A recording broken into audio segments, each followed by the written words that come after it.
नमस्कार, मैं शिखा पाल 22,000 legal team से।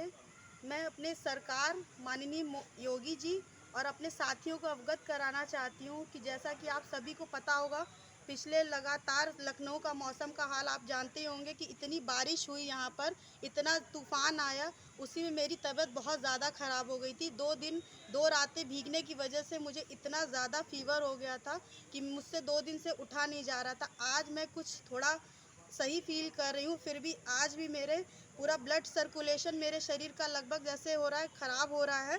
उसकी वजह से मेरे हाथ पैर दोनों ही इतने ज़्यादा शिवरिंग हो रही है कि मुझसे सही से अब खड़ा भी नहीं हुआ जा रहा। मेरा इतना ज़्यादा फ़ीवर हो गया था, 102 103 डिग्री फ़ीवर में भी मैं यहाँ पर टंकी से नहीं हटी हूँ। मैं आपको बताना चाहती हूँ कि मैं इतना ज़्यादा भीग गई थी कि मैं एक पल के लिए भी मुझे लग रहा था कि अब मेरी जान जा सकती है कि तब, क्योंकि ये आप जान रहे हैं कि 24 घंटे एक इंसान एक ही जगह पर बैठा रहेगा तो उसका क्या हाल होगा। अगर मुझे कुछ भी हो जाता है तो इसके लिए केवल और केवल सरकार ही जिम्मेदार होगी, क्योंकि अगर अब भी आज हमको टंकी पे 40वां दिन हो गया है, सरकार ने ये तक नहीं जानने की कोशिश करी कि एक महिला होने के नाते मैं यहाँ पर इतने दिनों से बैठी हूँ, मेरे साथ कोई भी दुर्घटना घटती है तो उसके लिए कौन जिम्मेदार होगा। क्या आपकी संवेदना इतनी मर चुकी है कि आपने एक बार भी हाल हम बच्चों का नहीं देखना चाहा। उसी में माननीय सतीश द्विवेदी जी का इस तरीके का बयान आता है कि उनको 22,000 के बारे में कुछ नहीं पता। बताइए, जब सरकार हमारे बारे में नहीं संज्ञान लेगी तो किसके पास हमको जाना पड़ेगा। आप हमारे राजा हैं, हम आपकी प्रजा हैं, आप हमारा ध्यान नहीं करेंगे तो कौन करेगा।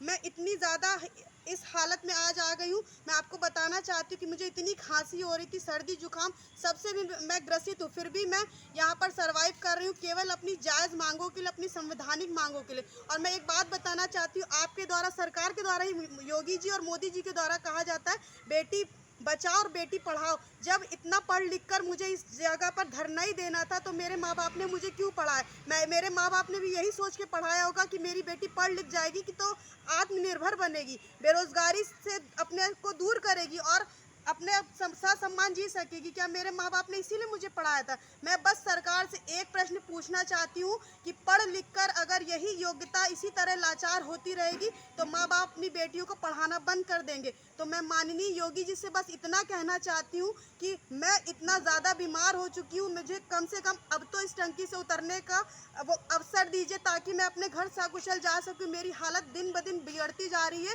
मुझे, आप जानते हैं कि ब्लड सर्कुलेशन रुकने का क्या मतलब होता है। मुझे किसी भी कभी भी कुछ भी हो सकता है, मेरे ब्रेन हेमरेज हो सकता है मेरा।